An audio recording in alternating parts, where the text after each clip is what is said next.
தேவன் தாம் தெரிந்து கொண்ட, தாம் முன் தெரிந்து கொண்ட, முன் அறிந்து கொண்ட, அவர் யாரை தெரிந்து கொண்டாரோ, யாரை முன் அறிந்து கொண்டாரோ அந்த ஜனங்களை அவர் தள்ளிவிடவே இல்லை.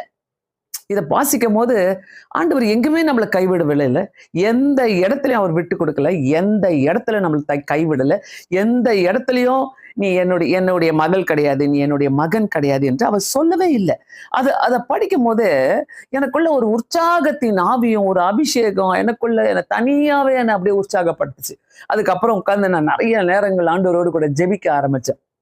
தேவன் தம் முன்னறிந்து கொண்டவர்களை, முன்னறிந்து கொண்ட தம்முடைய ஜனங்களை தள்ளிவிடவே இல்லை. தயவு செய்து யாராவது சோகமா கஷ்டமா நீங்க எப்படியோ உட்கார்ந்துட்டு இருக்கிறீங்கன்னாக்கா கர்த்தர் உங்களை தள்ளிவிடவே இல்லை.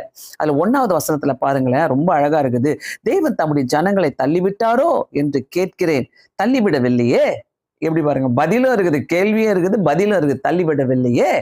அவர் மனுஷன் தள்ளிடுவாங்க, மனுஷன் தள்ளிடுவான்.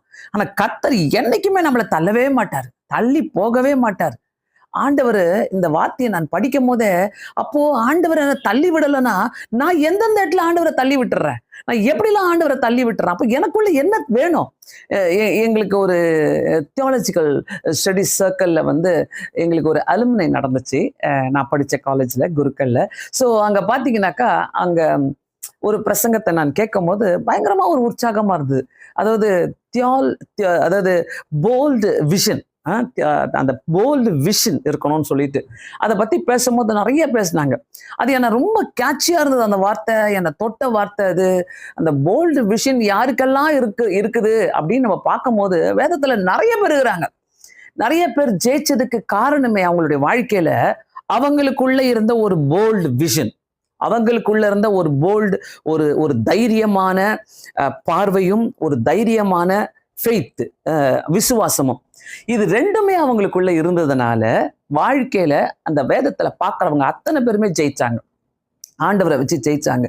ஸோ ஆண்டவர் நிறைய நேரங்களில நமக்கு பதில் தெரியாத நேரங்களில, நம்ம சோகமா இருக்கிற நேரங்களில கர்த்தர் நம்மளை தள்ளி விட்டாரு, கர்த்தர் நம்மளை தள்ளி விட்டாரு, எங்கேயோ நம்மளை தள்ளி விட்டாருன்னு சொல்லி நம்ம நினைக்கிறோமே, முக்கியமா அது தப்பு. அதை நினைக்காதீங்க, அப்படி கூட சொல்லாதீங்க. நம்ம தான் அவரை தள்ளி விட்டுட்டோம் போல ஒழிய அவர் நம்மளை தள்ளி விடவே இல்லை, அவர் நம்மளை தள்ளி விடவே இல்லை. So God has not rejected his people, ஒரு நாளும் நம்மளை தள்ளி விடலை அவர்.